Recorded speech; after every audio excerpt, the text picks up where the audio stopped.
အခုချယ်ရီပြမဲ့မြေကွက်ကိုဝယ်ပြီးတာနဲ့လှစဉ်ဝင်ငွေဝင်မယ်ဆိုရင်တော့မိတ်ဆွေတို့စိတ်ဝင်စားတယ်လားတကယ်လို့စိတ်ဝင်စားတယ်ဆိုရင်ဗီဒီယိုကိုအဆုံးထိကြည့်ပေးပါနော်ကဲအထဲလေးကိုလိုက်ကြည့်ကြရအောင်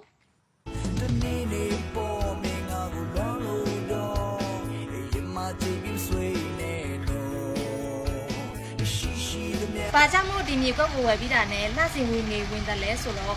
ဒီမှာအိမ်ခန်းငါးလေးတွေစောက်ထားပါတယ်ရှင့်အိမ်ခန်းငါးက၄ခန်းရှိပါတယ်ရေအတွက်ဆိုရင်လည်းလုံးဝစိတ်ပူစရာမလိုပါဘူးနော်ပိုင်ရှင်ကရေရင်းသူပေးထားပါတယ်ရှင့်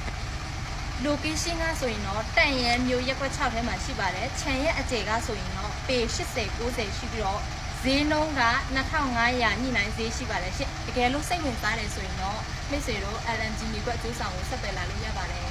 ဒီနေ့ပေါ်မင်းငါကိုလောလို့တော့